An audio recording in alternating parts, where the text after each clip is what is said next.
Welcome to the Journos, sponsored by Blair Park Commercial Properties. Blair Park will buy commercial properties and offer leaseback solutions to help your business. Hugh McDonald, Graham McGarry and Gordon Parks here with me on the show. Lots to talk about. Of course, let's not forget also with the headlines from cancelmyparkingticket.com. We've got lots to talk about. In fact, Scotland lose again. Does it matter? What did we learn from that defeat against Ivory Coast? And we've got to try and pick our 26 players in the squad. Obviously, Steve's get 55 names, or we hope he has, and then we'll whittle it down to the 26 we think are going to make it there. You can give us your thoughts as well. Italy failed to make the World Cup for the third consecutive tournament. What's gone wrong for the four-time champions? And as ever, we are asking you to think about your all-time 50 best Scottish Premier League players since 1975. We're going to put that list together.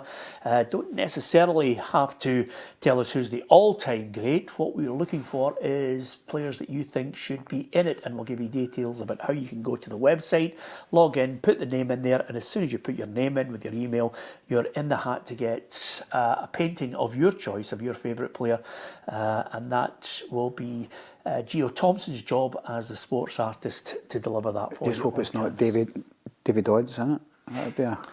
Yeah, and David Dodds might have a good shout among many Dundee United players to get into Could be top 50. There are fans out there who actually liked David Dodds and what he contributed to Dundee United. So, yeah, listen, it doesn't need to be the best player of all time. I know you've got somebody rolling off your tongue right now. Our quiz, courtesy of Elite Joinery and Fire Protection, relates to Italy. When was the last time Italy won the World Cup? Can you remember that year? Can you remember that tournament? It seems such a long time ago, and if you think we've got problems, think about the Italians this morning waking up and realising they're not at the major tournament that everybody is talking about. So, Ivory Coast won, Scotland nil. What did you make of it, Hugh? Not much, to be honest. You know, I didn't have huge expectations going in. I thought, okay, they were Scotland a bit more on the front foot than they were against Japan. But there was reasons for that, because we were absolutely petrified against Japan that Japan would break on them, as they did against England last night. So there's just, I can't get too fussed about both friendly matches, both because they kind of adhered to expectations. I mean, he's not going to come out and be Brazil 70 as Steve Clarke, and I keep consoling myself with the fact that we're there, and that was only enhanced by Italy's result last night. Yeah, I think we have to get a sense of perspective on this. I mean, I don't know about you, Graham. I thought the booing was blown out of all proportion, to be honest with you. Everybody boos at games when their team doesn't do well. Yeah, I think, you know, the Scotland campus have to be a wee bit careful with how they handle all this. I think they're a wee bit defensive about it. You know, they're not above criticism. And being at the game on Saturday night, I thought it was a smattering of boos at most. You know, it certainly wasn't the majority that were doing it. Yeah, I noticed your tweet on it. I thought you were right on the mark as well. Aye, there's far too much being made of it. Listen, some of that's our fault because we obviously asked them about it. But no, I just thought, you know, they didn't play very well. A few guys who maybe had a few too many pints had a wee boo from the hospitality bit behind us. Trust me, they had way too many pints behind me. So no, I just thought, you know, it was not a great performance. I don't think last night was particularly great. I thought it was better. No. But yeah, the boos again. Andy Robertson did make a note of it. 95% of the fans that were there were clapping the team and encouraging them. Yes. But I just think there's a kind of... Is there an expectation that because they've made the World Cup, they're above criticism now? I don't think that's right, and I don't think it's been over the top either. I think it speaks to the manager, doesn't it? He wants trumpets playing. He wants trumpets playing for this achievement, but it's the present, it's the here and now. Fans boo. The big concern, perhaps, he is prickly. Yeah, he doesn't like criticism, obviously, but the big concern from fans, I think, is that he hasn't maybe learned his lessons from the last two tournaments that we've been at, and I think there's a good bit of apprehension about just now that we're going to go into this World Cup, and it's going to be a damp squib again. Well, can I pick up on that point? There's a couple of things that I think are worthy of us asking about Steve Clarke, but when you say he hasn't learned his lessons, well, what lessons are there to learn? The remit is get us to a major tournament. He's done it 3 times. Yeah, but that's what I'm saying. There's the last 2 tournaments that we've been to followed a very similar pattern. Yeah. And I think he was too cautious in some of them. I think the Hungary game, is going to be the thing that will be on his Scotland tombstone, because he didn't go for it until the last 15 minutes, and we had to win that game. History was right there. And I think if you look at the last couple of games, you know, Billy Gilmore, I know he didn't have his best game last night, but he doesn't start the first game. I think that plays into it a wee bit. These selections are worrying people. I think as well, you know, there's a bit of familiarity breeding contempt. He's been there 7 years now, Steve Clarke. Yeah. Everybody knows what he's like. And also the fact that, you know, you look at when he makes substitutions late on last night, he brings on Kenny McLean. Greatest respect, I love Kenny McLean, he's a good player. He's 34 years of age. We know what he can do. How many caps has he got for Scotland? Lennon Miller and Andy Irvine, I'm not saying they're world beaters, they're going to come into the team for the World Cup, but how are you ever going to know if they're up to it if you don't give them a chance? That substitution just made no sense to me whatsoever. The only way it made sense to me last night was it was a Steve Clarke substitution. Yeah, I don't think... He was sticking to what Steve Clarke does. Yeah. I mean, this idea, as I was saying that earlier, like, you know, he's going to come out and unveil his World Cup plan as a repeat of Brazil 1970. It's just not on. He's going to be what he was, and I think that's why the smart was. By the way, I was at the game and I was surprised when I was listening to the reporting away home that, you know, there was business, because I hardly heard it from where I was, and I think the apprehension among Scotland fans is fine. We qualified for 2 tournaments, but we were there in Germany, Peter. It was an absolute. I mean, I'll never forget standing in that park with Tam McManus in Stuttgart, watching the big screen, just fans all around us, just you know, really shaking their heads at the almost the acceptance of defeat. Do you think there is a, and not that it matters really to Steve Clarke, because he's got a job to do and he's got to kind of block out the noise, but do you think there is a group or a percentage of Scotland fans who just don't like Steve Clarke, no matter what he does? He's damned if he does, damned if he doesn't with them. Every manager's like that. There will be. I think it was increased. But I think he's well liked with Scotland. You've got to remember, I mean, my interactions with guys in the Tan Army say, listen, it's the 3rd final he's got us to, and that's what they're all about, going to finals. I mean, it was a drought, and now it's ended. But I think all fans be grouped. You could have Mourinho at his peak as a manager, and people wouldn't like it.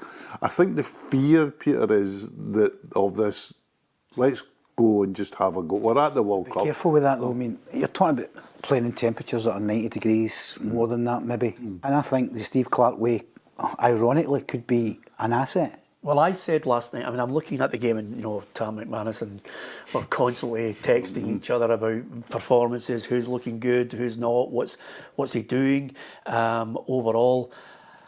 And he said, you know, that's why he does not play 2 up front. And I said, well, I disagreed with him. I said, it's not about 2 up front. It's actually about the fact that we've had for over a decade a problem with, we don't have top drawer defenders.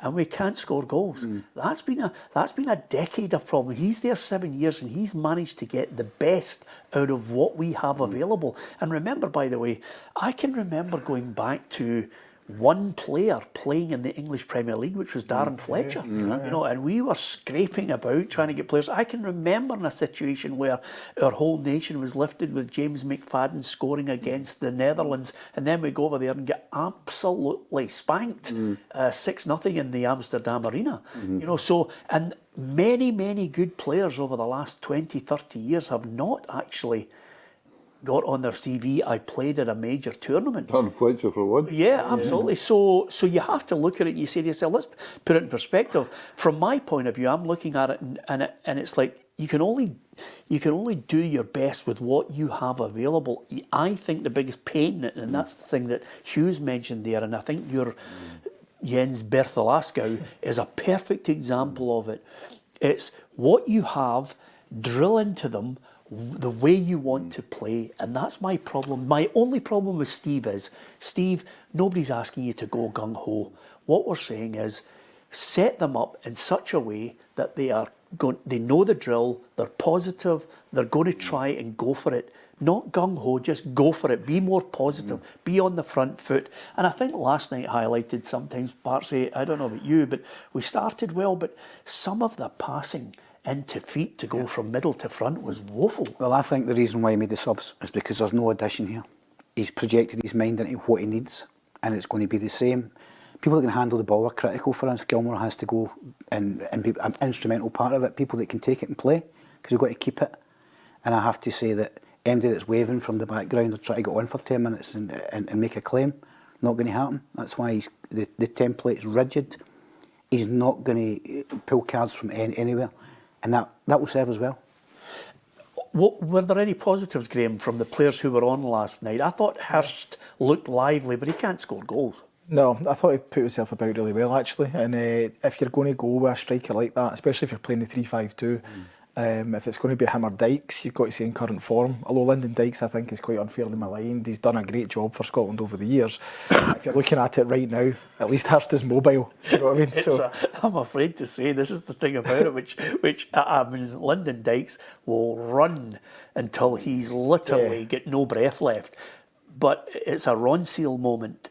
It needs to do what it says on the tin. You're a number 9, you must score goals. I get it. And I think what Hurst has got over him is he can carry the ball as well. You saw it, he was actually dribbling with the ball, he got a couple of efforts away. All right, awful efforts, but he got a couple of efforts away and going into those positions. You don't really see Lyndon doing that anymore. So I actually thought as well, the positive was the fact that Steve seems to realise if we don't have Ben Gannon Doak, he's got to go 3-5-2. Because there's just no other wide player in the squad. He tried Tommy Conway out there. I don't think, in fairness to Conway, you know, most of the other players were kind of dialing it in a wee bit in that Japan game, and he's obviously trying to impress. But I don't think that particularly worked. So I think if we don't have Ben Gannon Doak, you've got to go with the 3-5-2. And I thought, as you say, Peter, I thought we actually started pretty well. Yeah. Uncharacteristically though, when they lost the goal, it was the shape behind the ball was a shambles. I think a couple of players maybe played themselves out of it. Maybe Liam Kelly, I think, in goals. Might have played himself out of the squad just in his 45-minute cameo. So there were positives, but I think there's negatives as well. Yeah. We are where we are as a nation. The quality sense is not going to rise, so it has to be organisation. That's what we've got, and I have to say, distribution was really poor. An interesting question, Parts, is that we speak about Scotland not being blessed with talented players, but as Peter said, this generation, and this is a talking point that a lot of people mention, this generation of player is better than we've had for a long, long time, particularly in the midfield. Yeah, but I think that's a frustration with Clarke, isn't it? He's not getting the best out of these boys. Is it because it's easier to qualify? With all due respect, and I think he deserves tremendous credit because we thought we were going to be third because we're in that pot. Yeah. And he's got us to the top, Hugh. But absolutely. Is it easier? I can't say is it easier to qualify because we qualified out of a difficult group. We qualified top, so it takes that sort of snidey criticism away from because we qualified top. We didn't get into playoffs or Sweden get in by not winning a group game, which is an astonishing thing. So you can't level at me door. The fact of the matter is we're top of the group. We probably, in hindsight, given Denmark's, I thought Denmark were certain to qualify as top of our group, or as certain as it could be. It was wrong in that. And I thought, well, once they get to the playoffs, they're going to be strong enough to do that. I was again wrong in that. So maybe in horse racing terms, that maybe taints the form a bit. But you can do better than be the third pot and win a group. Yeah.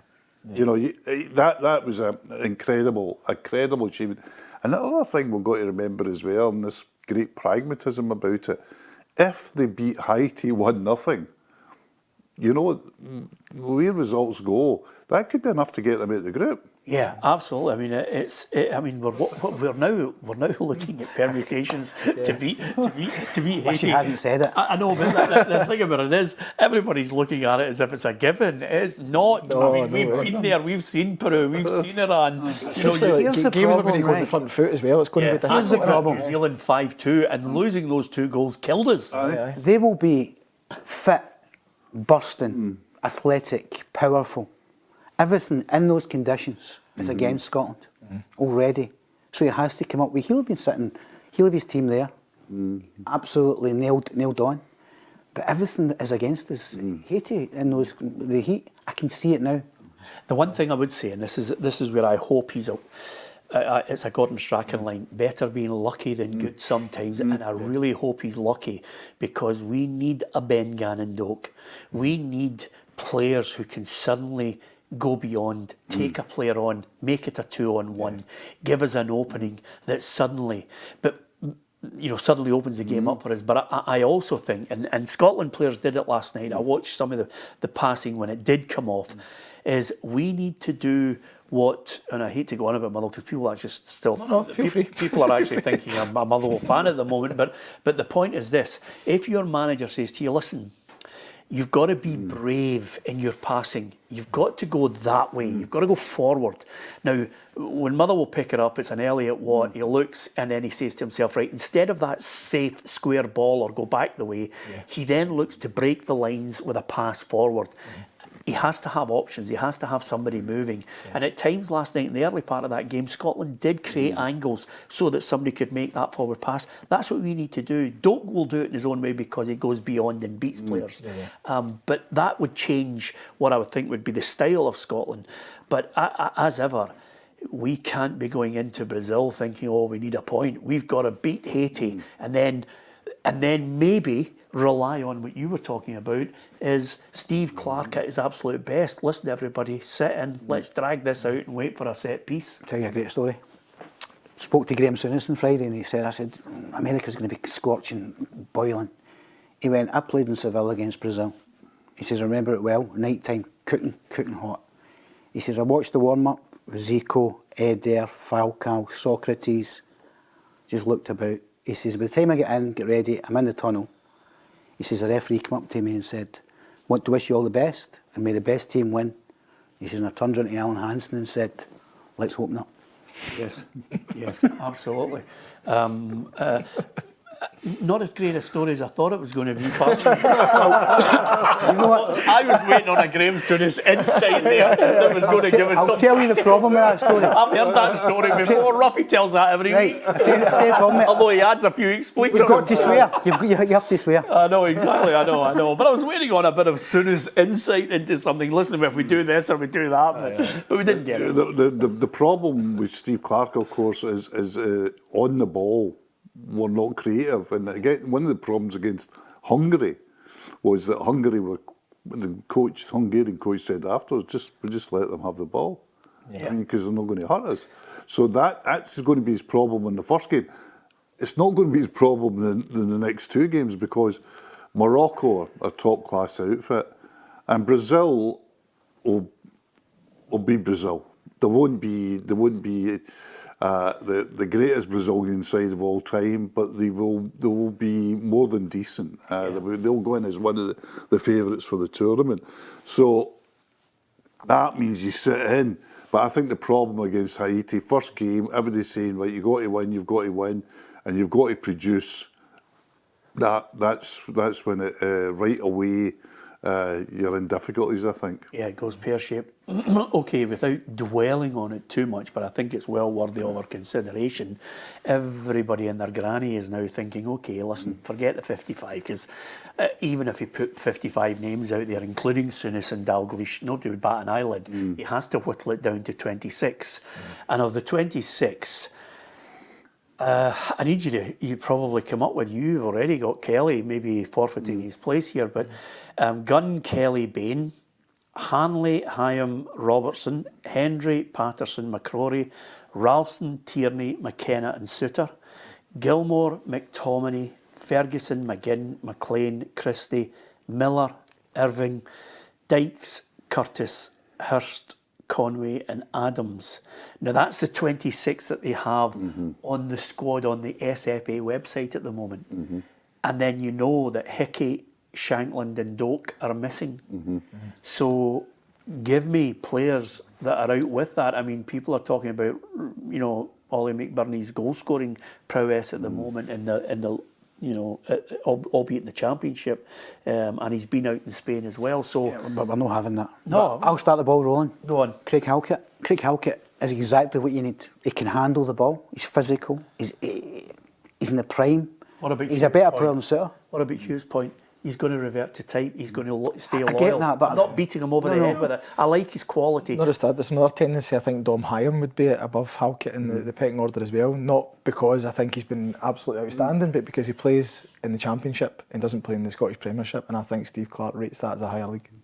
That's a fair point, actually, because we're all talking about how competitive, and it draws me on a point that we will be discussing a little later on. We're talking about how competitive and how great it is to have the Scottish Premiership going the way it is, top, middle and bottom, but the standard has dropped considerably. I mean, we've got problems coming up after this World Cup. We've got major problems, and one of them is the fact that we're chasing the buck rather than chasing the quality. You know, I mean, that is what we're looking at. We're looking at how can we keep firing sponsors and how can we keep making money. But there's a real dearth of talent, and the football that we are playing is not what everybody else is playing in Europe. So that's another point on it. But for the 26, he's got to come up with, and I think loyalty is a key factor. And remember this, by the way, Steve Clarke's loyalty is not something new. You couldn't get a crowbar to edge anybody into Craig Brown's squad in the '98 World Cup. He had a club side, you know? Yep, and it was effective. And that win for all galvanised unit can do great things. And it's going to have to, because we are short. And we're going to need that bit of something else. And it might just be that kind of unity, that togetherness, that understanding. And that could be critical, because there's going to be times where we're going to be up against it, against Haiti. And we need bravery, we need togetherness. And Scotland have got that. Right, let's go with the goalkeepers then. Gunn, Kelly and Bain. Is Craig Gordon edging out Liam Kelly shortly? If Craig Gordon gets himself fit, yes. Absolutely. Yeah, 100%. And actually, I would have John McCracken ahead of Liam Kelly as well, because he's playing every week and he's actually been in good form recently.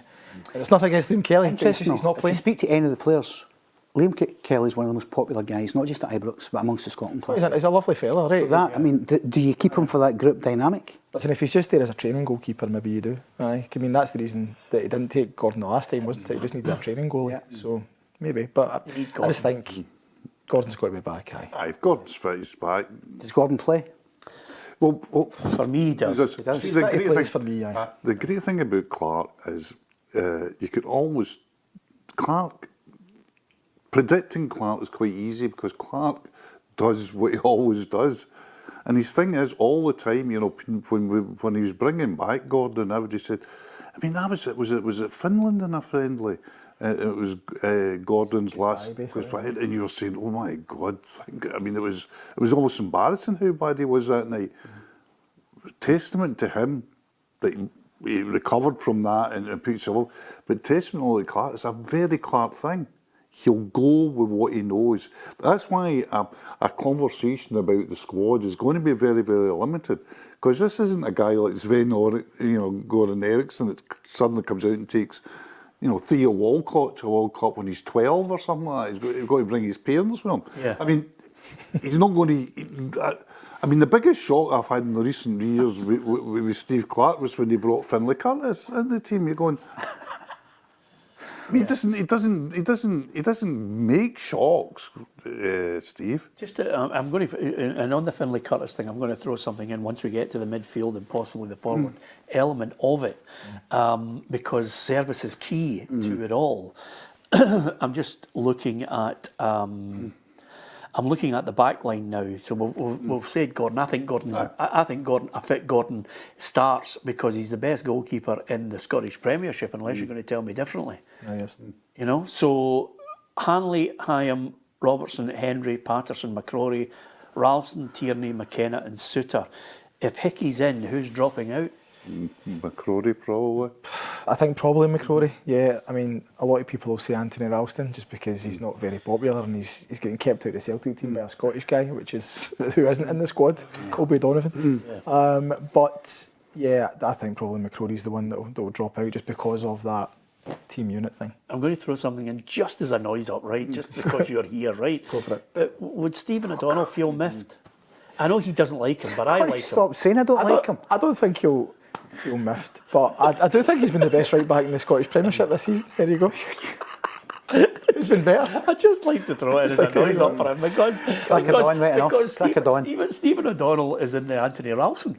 And no matter what he does, there's always somebody moaning about him and thinking, what are you looking for? We don't have a Danny McGrain anymore. Did you see him in the 5-0 game against St Mirren? I think he's been great. That was the best individual and performance from a right back. I dip my cap to him for managing to hold down and get himself back in the team and doing very well in a good team. In a good system. and a great system. But we're going to come up against explosive flying machines. Haiti will have them. Brazil have got them. Morocco certainly have them. I can't witness that. We need athletes. We need real pace. We need guys that can go and handle the ball. Stephen's done great, and I really like him as a guy. But we need to be realistic. Guys that are playing in the Premiership, the Premier League in England, no. And Anthony Ralston, no. Okay. I can't watch it. Arsenal will definitely be there. It will be there, but again, it's because of the loyalty. That's what we're talking about. It's Ralston or Steve O'Donnell. Clarke, I mean, if you're going to say, can you imagine Steve Clarke making the phone call to Anthony Ralston saying, you've travelled all over the world with us, you've sat on the bench for us. I know people say this doesn't come into it, but it comes into it for the full squad, because you're saying to the full squad, this is the kind of man I am. I reward loyalty. I know what loyalty is. So you come round the world with us, you don't get a game, you go in, you do well at training. But see, when we're going to the World Cup, I'm bringing in Joe Bloggs. No chance. No. And I have to say, best right back in the country for me this season has been Keelan Adams at Falkirk. He's been good, to be fair. I'll give you that. And I don't know why clubs haven't come in and grabbed him. Okay. Good debate on it. Midfield area: Gilmour, McTominay, Ferguson, McGinn, McLean, Christie. They're certs. Oh, absolutely. Okay. So you're looking at Lennon Miller and Andy Irving, and you're saying, right, those two, Doak's going to take one of their places. One of them's not going. And then you're looking and saying to yourself, somebody actually turned around and said, well, if we were looking for people who get service into the box, because that's what win you games. I mean, listen, it's not rocket science in this new way that everybody plays. Cross ball, guy heads it, we score. Guy, in the box, in the 6-yard area, in the 18-yard box, that's where you win games. But it comes from service. People are maybe amazed and saying, are we not looking at maybe some of the boys who've been tearing it up, who've got that ability for service? I'm out of left field. I read somebody saying, is it a Calvin Miller? Is it a left winger? Is it somebody that suddenly offers something, or are we just relying on the brilliant Andy Robertson to get down the left flank and get them in? I'm just throwing it in. Do we have somebody out in the left wing that can suddenly provide a Doak option? Is there anybody? We've had no left-sided width and a good crosser ball since Neil McCann played for Scotland. Yeah, that's a good point. It's a long time. Yeah. Is there anybody? McGinn will play out there. No. I mean, he's not. I mean, you look at him opting for Curtis, for that reason of pace. That's what I was going to say. Finlay Curtis, is he a possibility? I think he's a possibility only in that he did bring him in to have a look at him, but I don't think long term. I think if Gannon Doak is fit, there's no way that Finlay Curtis gets in. And who gets that final space in the midfield if it is his final space? You're talking between Miller and Irvine. and Irvine. Well, I tell you who I would go for. I would go for Miller, because not because I see him as. I mean, Irvine's got more experiences, but I think that after the World Cup, there's going to have to be a rebuild, and Miller should be part of that. You buying into that? 100%. Yeah. Okay. Up front, I mean, listen, I am not in any way being critical of. You're going to be critical. When Peter says I'm not being critical of them as individuals, because they're just not good enough, and that's not their fault. They're everything in football is about levels. So Dykes, Curtis, Hurst, Conway, and Adams, one of them is going to make way for Lawrence Shanklin. I think it'll be Curtis. Aye. I think Hurst. I think it's probably nailed his place just with his last couple of performances. I think he's done okay. Adams and Dykes will go regardless of form. Yep. Because he will reward them for everything they've done. I think Tommy Conway, two real good things about him was I think he has got a bit of pace. And I think secondly, he performed very well in the daily press conference, which we all know is the most important thing. So he had a bit about him. Gave us a couple of good lines. So hold on a minute. Let's go back to that Graham Souness story. Well, so what happened then after that? Interestingly, right. Speaking of which, that's how we judge a player. he did make an interesting point. Jackie Charlton's Republic of Ireland team that played in America brought in Tommy Coyne. Why did Tommy Coyne play in that team? Because he was Shankland-esque. He took touch, linked the play up. He had a finish, but he was a leader of the line. We're not going to America to run channels. Nobody is. So Lyndon Dykes is redundant, right? And he's not as good a link man. He's better in the air. But we don't have that kind of finesse, that kind of centre forward that's going to go and be a presence that you can hit, that you're confident that you can hit. I don't see anybody in that list that can do what Shankland can do. I have to say to you, by the way, there was a time when we were talking about Shankland actually. Can he hold the ball up? Can he bring other people into play? I just look at that team and I don't see, I mean, maybe Conway at a push or Hurst, those two, but I don't see pace. I just don't see it. I don't see something that we're crying out for. You know, we're looking for something. I mean, Dykes, you make a great point, because if you're making a point at the start of the programme about heat, what are you getting? You're getting 10, 15 minutes in the 80th minute for Dykes to come on and try and save something from a set piece. I think so. I think Adams starts. You think who starts? Adams. I think Adams will start. He always starts Adams in the bigger games, I think. Yeah, I tend to agree with you. You know, it's just. It's hungry all over again then. If Adams starts, it's that kind of thing. Do you think Shankland should I think start? it has. I think the one thing, the radical change to his template has to be Shankland. Yeah. Because you don't think the conditions are going to... Can he play up front himself though, can he? In that heat? I quite fancy Shankland linking up with Scott McTominay. The brain comes into play more than the physical. You talk about mobility, Shankland's not got that, you know what I mean? No, but he has got a good touch, I know, I'll give you that. But this is going to be a climate that's going to require intelligence, sophistication, a bit of class.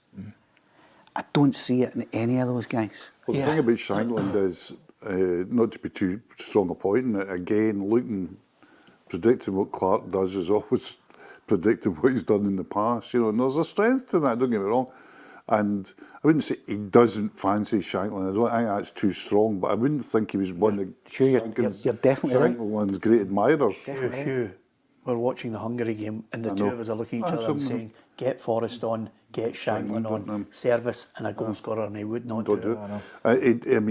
And I think, and I hate to go back to this because I'm treating my point all the time, is he's not a guy for, you know, blue sky thinking. He's not going to wake up in the morning, the heighting game, and go, oh, you know, revelation. He's going to go with what got him there. He's going to go with, and part of that is really good ethos, because it gives the team a certainty. It gives the team, you know, a sense of loyalty and being valued. And if you break into the team, he forgives you one bad game, or in some cases a series of bad games. But you can, and don't get me wrong, not because, but I wouldn't see Lawrence Shankland starting. Here's a question then, right? It's a tough one, I know, right? Obviously there are various things that have to come into the equation. Is he playing a 3-5-2 against Haiti? No. Is he playing a 4-4-2 or a 4-4-1-1? I think it depends if Doak's fit. If Doak's fit, I think he plays the 4-3-3. I think he should probably do that against Haiti anyway. But I think in other games, when you're playing Brazil, you're playing Morocco, the 3-5-2 might come into it. So that was one positive for the friendly, that we actually saw those two systems coming into play. But 4-4. Could you name a starting 11? I could. Yeah, go on. Craig Gordon. Hickey. Touchwood. Henry. He's quick. Right. Henry. Yes. Hasn't featured at all lately. Quick. I would go with Tierney alongside him. I would go Robertson left. McGinn in the left. Ferguson. Gilmore, sure. Gilmore. McTominay. I would play Doak on the right, and I would play one up. And it'd be Shankland. Okay. It's not a bad starting 11. Anybody you tweak? I don't see him. I think the Tierney thing, whatever the system works out, he's got to solve he's got to solve the Tierney/Robertson conundrum. What does he do with the both of them? And Gannon Doak changes everything. Yeah. Gannon Doak's not, you know, he's not a wall beater, but he's the nearest thing we've got to it. And by that I mean... Player beater. Player beater. He's the nearest we've got to where somebody you say, he'll do some. And we saw it in the most important game, you know, of the tournament, which was qualifying against Denmark. We saw flashes. Some people say it's only flashes. That's all you need. You just need flashes. What he does is he scares you. That. And they set up differently. And you know, at top level in football, pace is such you know, pace is, I mean, these guys are lightning fast, and I just think pace gives you a chance of rolling a double six. I think there's a few players that have to be in it if we've got any chance. I think Doak's in there, and Billy Gilmore, for me, has got to be in there. Yeah. That's my big worry about this, because the last two tournaments, obviously, Euro 21, he was still young, but he comes in against England and he completely bosses that midfield in that game at Wembley. Brilliant. And then he gets COVID, obviously, unfortunately. Yeah, the most important First thing... game against Germany, Partsy, leaves him out. No. Can he hold on to the ball for 2 minutes? International football... The ball's going to be our biggest problem. Yeah. As well as the heat, and we need guys in that team that are comfortable. And we should have guys in the team that's comfortable with the ball, because, I mean, McTominay's playing in Serie A, McGinn's playing in the Premier League, Gilmore in the Serie A. I mean, we've got, and even Christie's a Premier League player. I mean, we've got a strong, that's strong. You know, you've got to judge, a lot of times players nowadays in modern football, you can judge players by the league because it's a complete meritocracy now. Yeah. Nobody stays at a club if they don't want to. Yeah. Well, Liverpool wasn't warm last night. So, you know, as Partsy rightly points out, it's going to be hot. And they've got to improve their passing. They've got to make sure they keep that ball, and they've got to be brave with that ball as well. I really want to see that. But listen, bear in mind, and I think he deserves tremendous credit. There are some things which I think he is open to criticism with, and I couldn't care a jot who's precious in the SFA about criticism, because Steve knows that's part and parcel of the job. You can do lots of things right, but there's some things that you've got to try because it pushes you on as a manager. I like him as a person. He's fulfilled the remit. So anybody who doesn't like him, it must be for something else. Get us to a major tournament 3 times, deserves the credit. And let's bear in mind also, Wales, Northern Ireland and the Republic of Ireland will be watching it on the telly. As will Italy. And as will And Italy. Denmark. And Denmark as well, which just leaves us all gobsmacked. But I can hear trumpets. well, listen, I mean, the other thing about it is we are guilty sometimes, and I sometimes I'm guilty of it myself. We sometimes forget balance. We cannot get to a point where, you know, journalists or pundits or anybody or Scottish mentality is we just keep battering somebody. You know, there are people in our country who just don't like him because there's a Kilmarnock manager he waved to the Rangers fans. You know, I mean, at the end of the day, I think there needs to be a balance here. What's his remit? He's done it. I think as well, I mean, it's okay though to say we're very grateful, right? We are grateful that we're going to be there, that we weren't in playoffs in these two international windows. Everyone else is sweating and big teams have went out, and we're going to be there. And listen, thank you, Steve. Let's put that on the record. We're very, very grateful, but that doesn't mean that we need to accept that that's the limit of our ambition. We have to go to the World Cup and we need to make an impact. Yeah, exactly. At least we need to try and make an impact. And I think it's not unreasonable to say, Steve, thank you for everything you've done, but we need a wee bit more as well once we get there. One word answer. No elaborating on it. Do you give him a contract before that World Cup? No. No. Okay, Italy. Now listen, Italy are looking at it right now, and you know, Mamma mia. three. He's just on a roll now, isn't he? Too early for him. It's too early this programme for him. Italy. You know, I'm reading up on so many of the greats who have all commented on it. Del Piero saying, you know, stadiums, lack of investment, youth academies are failing, influx of foreign players. You know, he's going through the whole thing. You know, they used to limit them to 3 foreign players in Italy, and then the Bosman thing blew it right up, and now they're in a situation where, and I looked at it, Hugh, since 2010, no Italian club has been in a Champions League final, or what? You know, no. 2010 is Inter Milan. Milan was in one a couple of years ago, were they not? No, since 2010 there hasn't been an Italian side. I thought. Can you tell me? So the team that was in the Inter Milan who were in the Champions League final, That was Milito. not one Italian in the starting 11. Milito scored the 2 goals. 3 Italians on the bench, and one of them, Materazzi, was brought on in the 92nd minute. Who did PSG beat in the final? I'm now going to go back, because once you start doing what I call an Alan Ruff, which is I'll just pull it out of left field. I looked at it this morning and I thought, I've got to check and see who is actually in the finals and if they've got anybody in the finals. And I might stand to be corrected, I don't mind. But I looked at the Champions League and I thought to myself, there's no Italian team in there since 2010. So PSG not that beat Milan? Cozy in the final? Or I've just made this up, Gordon... Right, there's 2010 Italian side, okay? And then I look right down, is there an Italian side in the final? None. No. PSG. They beat... Milan right at the bottom. Oh, right at the bottom, last year. There you go. I stand corrected. Do you know what? I never even looked at it there. Good for that, Hugh. I thank God for that. No worry about Italian... you Let me rephrase that. I'll take it in the chin. No Italian team has won it. Aye. Yeah. And I think that is... it's still an incredible scat, because if you see the Inter Milan team, Yes. they did get to PSG. PSG killed them, right? And Inter Milan... I think people would say to get to the final where, you know, they had the rub of the green. I think it was Barcelona they played in the rugby. But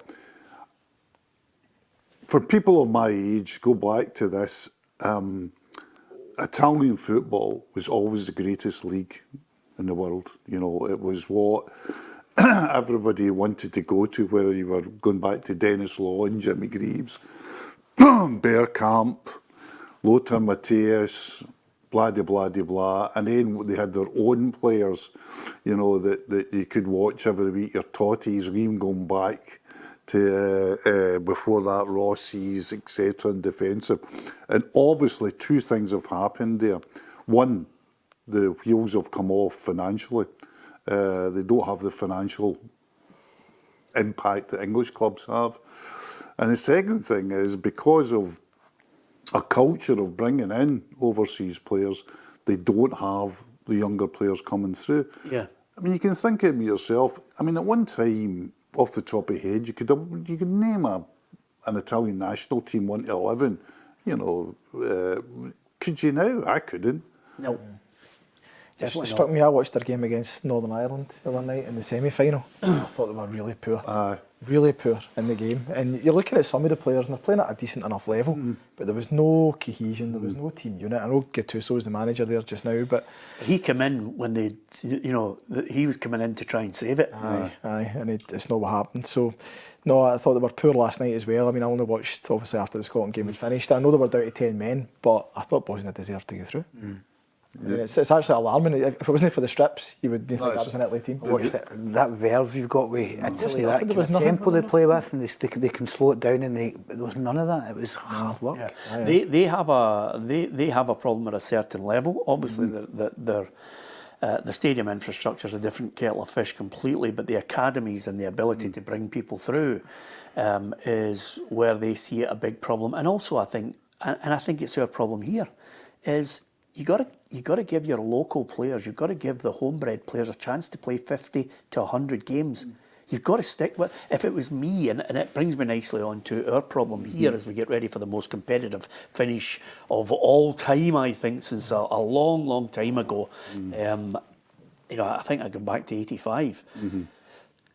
We need to look at seriously what we are doing with the recruitment. I think the managers have a responsibility. I definitely think the owners, and I think the recruitment, I think their strategy needs to be seriously looked at. I don't mind Neil Doncasters of the world championing the money that's coming in and the interest because of what they think is a great 12-team structure. We've got a real dearth of Scottish players that are playing regularly in games, and if you get 50 in 100 games, you end up getting the rewards of a Lennon Miller.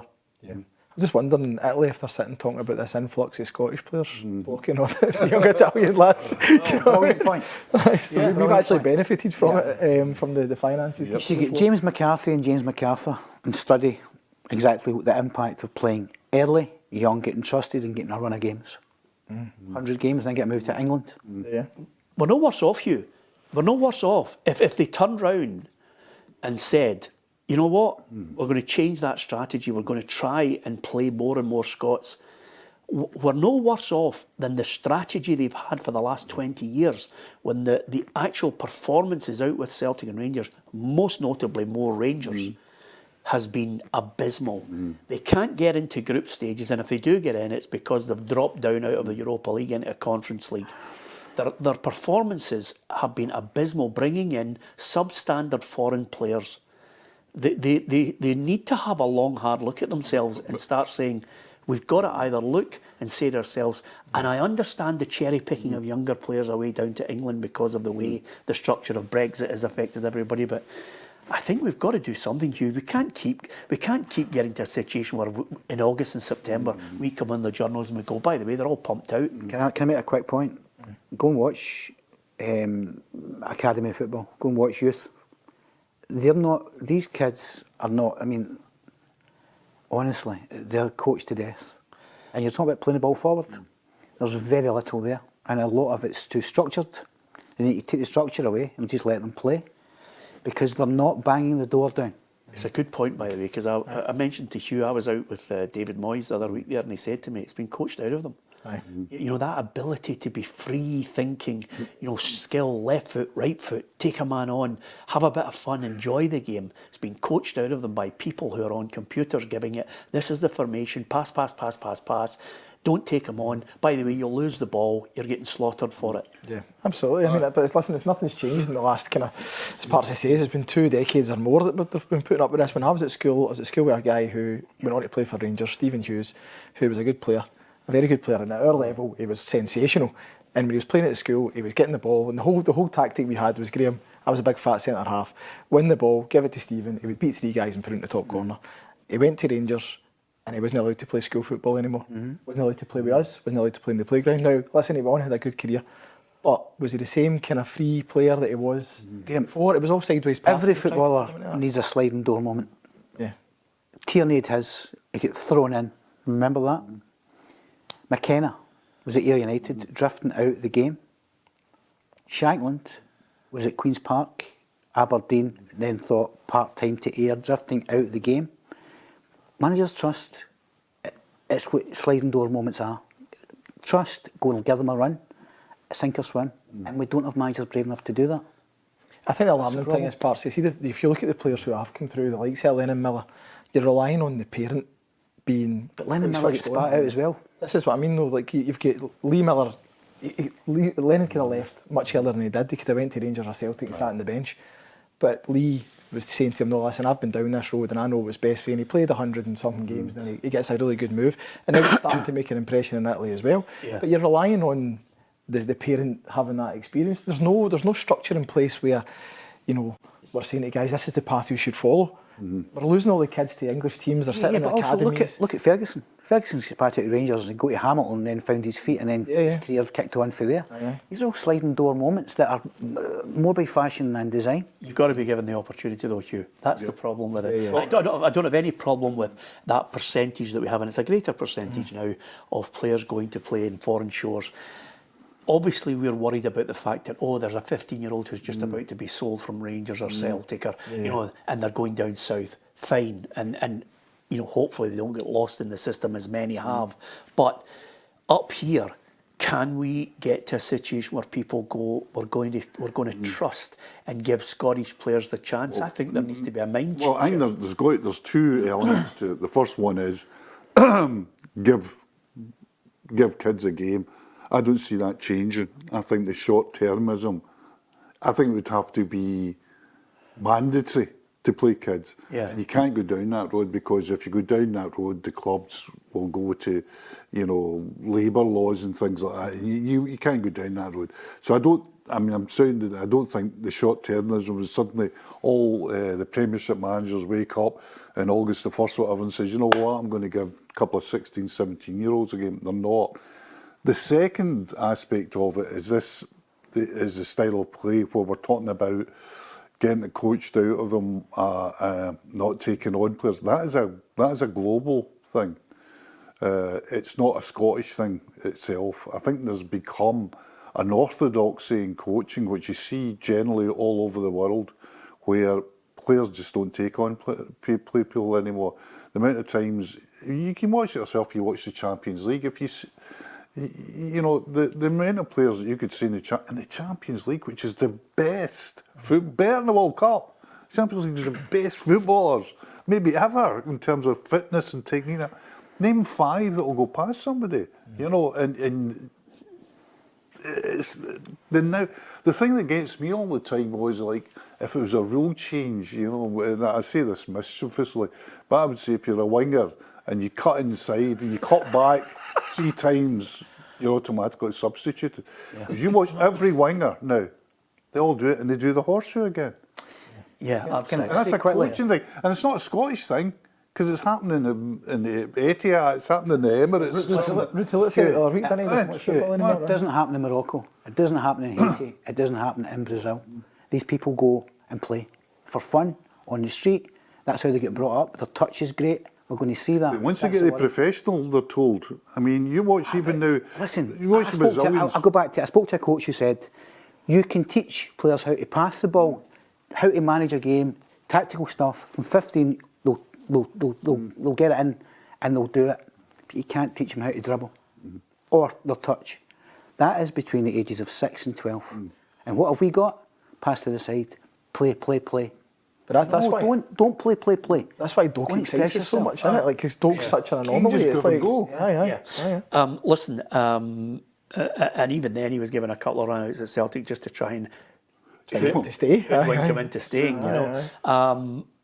So we could dedicate an entire programme to it, I must admit. But it certainly, Italy's got a problem. They're going to have to address it. I think we have a problem, and I think the standard is woeful in this country.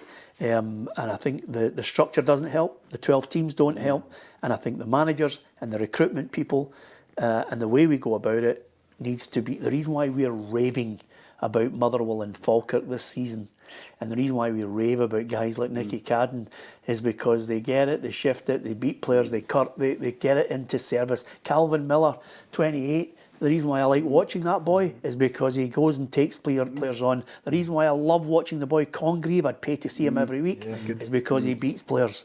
That's what you want to see, you know. You want to see that wee bit of skill. Eli Just, you know. I give you Elliot Watt, forward pass.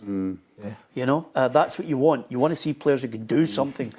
So the run-in, while I'm embracing it, hey, roll on. We're all looking and saying... Connoisseur of the forward pass himself. At the end of the day, for God's sake, man, you want to beat a player. You want to do something a wee bit special. Even at I look at levels, Hugh. The only thing I had in my head, and I'm lucky enough to have played with Tommy Burns week in, week out when he used to phone me.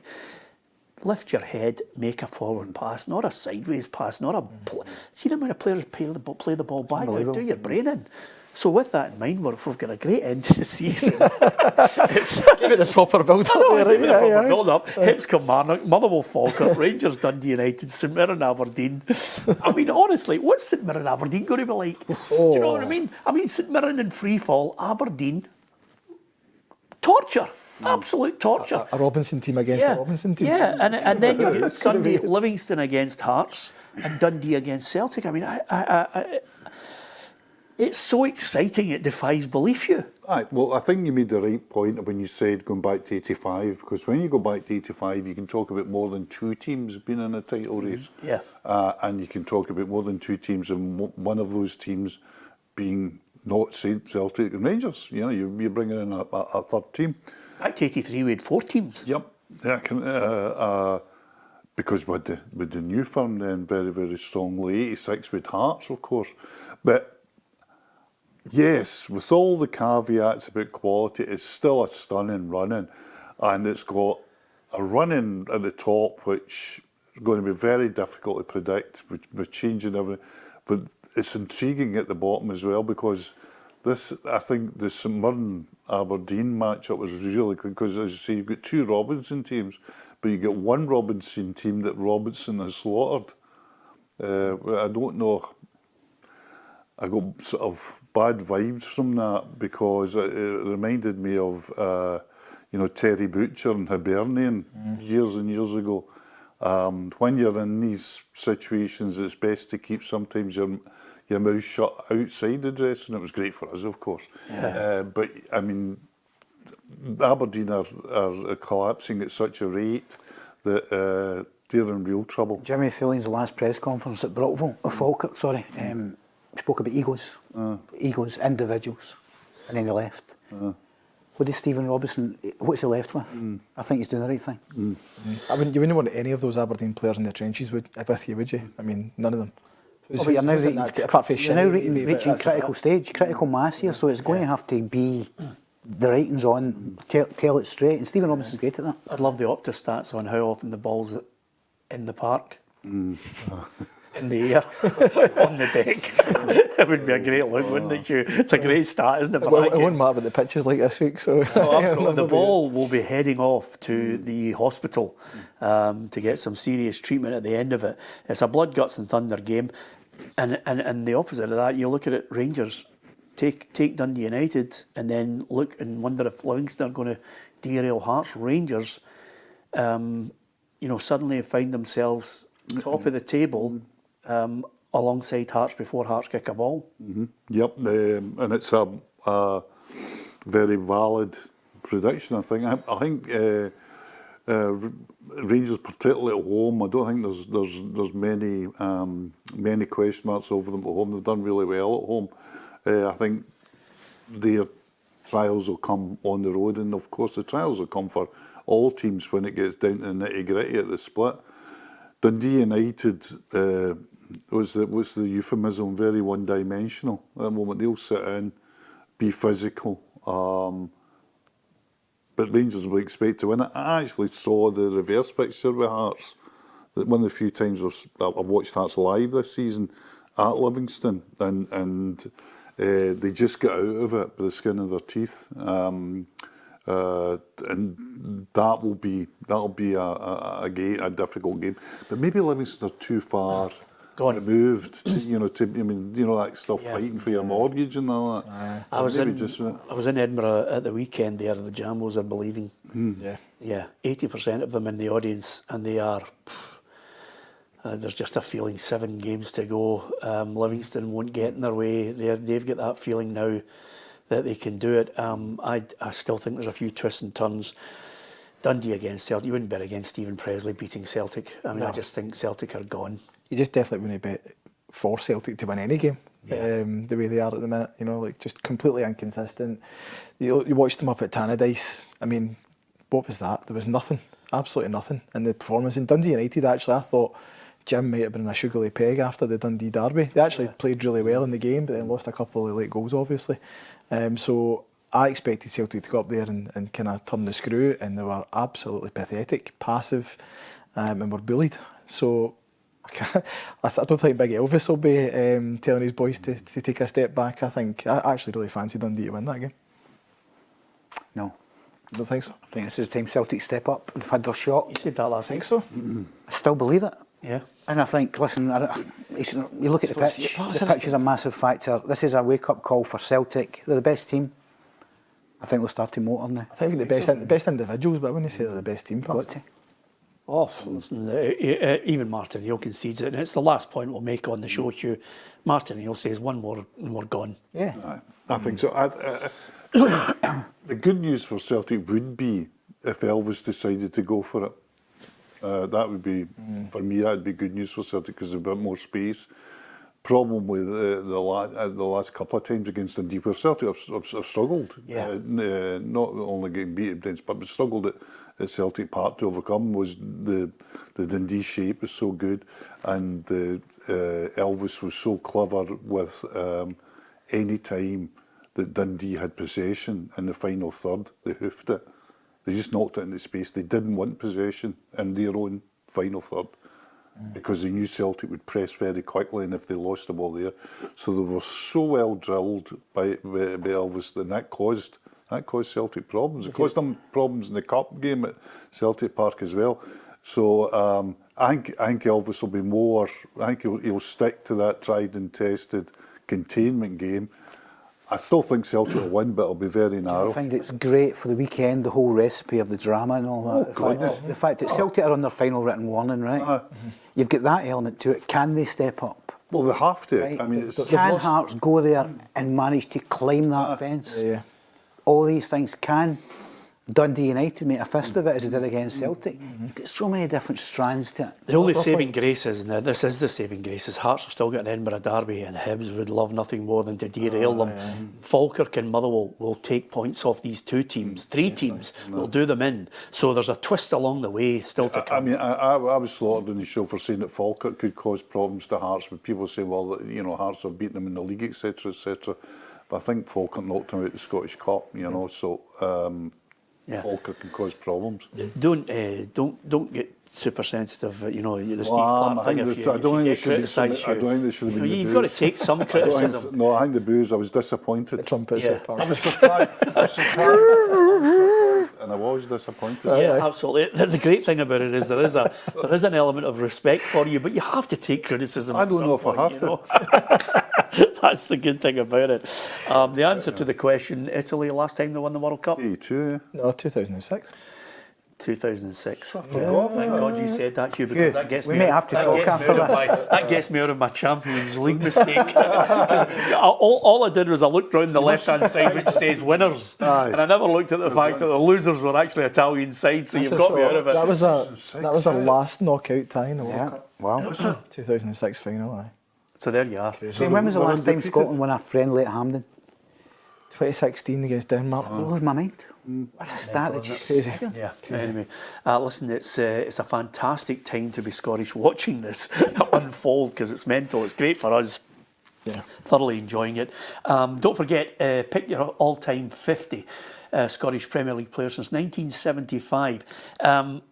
We just want you to go on the website, put in your choice of a player and you're in the hat, and Gio Thompson, the sports artist, will paint your favourite player on canvas as the winning entry. It doesn't necessarily mean that you've got to get correctly named the best player in the 50. Just name 50. Who do you think should have been there since 1975? Is there one that you think out of left field, Graham? Because we've thrown in more than a few. You know, you're talking easily many a Dundee United and Aberdeen player is going to be in that 50. Definitely, aye. I mean, obviously Davy Cooper's going to be in there. He's my all-time favourite player. And is Van Cosma for Dunfermline, you know?